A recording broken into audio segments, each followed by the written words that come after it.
As Kenya's fifth president, it will not be an easy road for William Ruto. We have all been elected to work together in ensuring that our children go to school, our people have food, and our young people have jobs. Despite having made so many promises to Kenyans, Ruto's government faces hurdles that no leader would wish to have. Even with having the majority in both houses of parliament, Ruto will not escape the challenges that come about when one is leading an African country. We look at the top 3 challenges that are likely to be a problem for President Ruto. Number 3, opposition. Opposition has never been as powerful as it is now. Since independence, never has Kenya had such powerful opposition leaders. Starting with Raila Odinga. The Azimio leader has spent most of his political career in the opposition, so he comes with experience of having criticized 3 Kenyan presidents, Daniel Moi, Mwai Kibaki, and Uhuru Kenyatta. William Ruto is his next victim. Raila is likely to apply what he has learned over the years to put President Ruto in check. Sisi tumesema waliyasema wanataka siku 100, sio? 30 imepita. 90 itapita. Hii nyingine itafika siku 100, sio? Tunasubiri, sio? Baada siku 100 tutaanza kuuliza hao swali. Baba iko. This is amplified by the fact that Mr. Odinga did not accept the results of the 2022 general election, where he lost narrowly to William Ruto, and thereafter losing an election petition at the Supreme Court. Then comes Martha Karua, who was Raila's running mate in the election. She too did not agree with the election results. Martha is known for her tough and courageous criticism of leaders. She fears no one, and Ruto should expect a lot of stress from her. Then there is Kalonzo Musyoka.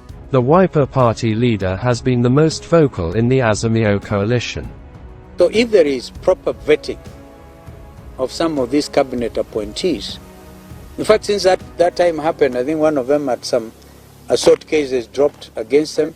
Maybe that's not good enough, maybe too little, too late.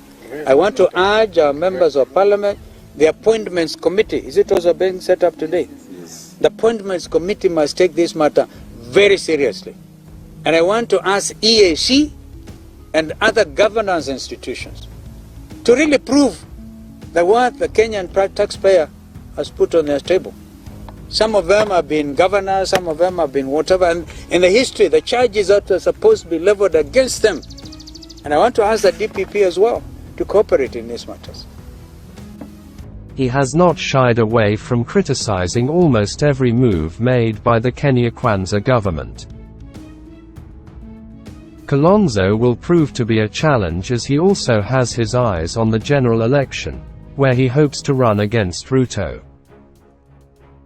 Number 2, drought. Ruto's presidency comes at a time when the country is facing a kind of drought that has not been experienced in Kenya for years. This comes after the disappointing long rain season that did not provide enough water for farmers. Kenyans are looking up to President Ruto to provide a solution, which is likely to be a tough task for him. Food prices have never been this high, so it will be hard for the government to buy food for the needy.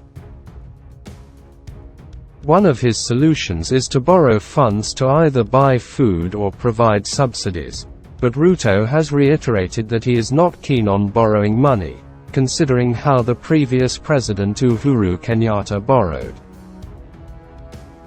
So far, the Kenya Kwanza government has provided cheap fertilizer to farmers, with the hope that in a few months, there will be enough food to feed the population.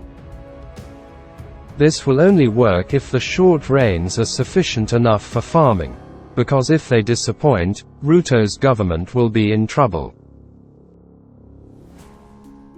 And at number 1, Hustlers. Ruto's main campaign agenda was empowering hustlers. He highlighted the need to assist lower-income earners to better their lives. Hii mambo ya hustler haijaanza na sisi. Kulikuwa hata huko na nyuma. Unajua Daudi naye wakati alienda kwa ile Adulam, alienda pale, Biblia inaandika kwamba Mungu alimtengenezea jeshi.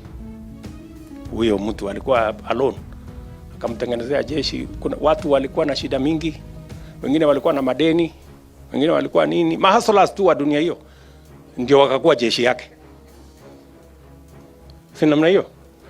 So hawa watu unaona wanatudharau, wanasema hii watu ya pikipiki, sijui watu ya wheelbarrow, sijui watu ya mkokoteni. Hii ni jeshi tu kama ile ya Daudi ile ya mahasla. Lakini they finally succeeded, and we will also succeed.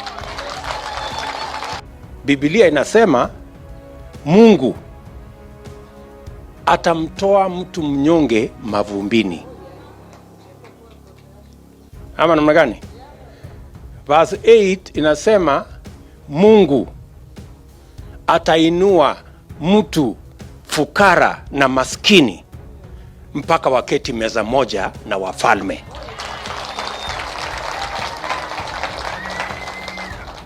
Psalms 113 verses 7 and 8. Na mimi sijaandika Biblia. Nyinyi mnanielewa? Hiyo ndio bottom up. Kuanzia pale chini, Mungu anasema atainua mtu ambaye ni mnyonge, fukara, maskini, and one day they will sit on the same table with kings. Among the solutions, he is to provide a hustlers fund.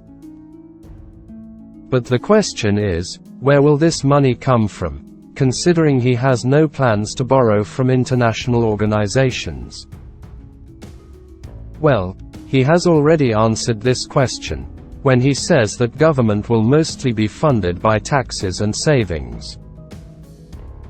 So this means that he will increase the tax and savings contribution of Kenyans. And who will this affect? The hustlers. It will be a challenge for President Ruto to convince people who cannot afford a meal to increase their savings, and if he succeeds, the hustlers will not be happy, and will start questioning him about his manifesto promise of empowering poor Kenyans. Do you agree with our list? Leave a like and comment below on what you think about Ruto's presidency.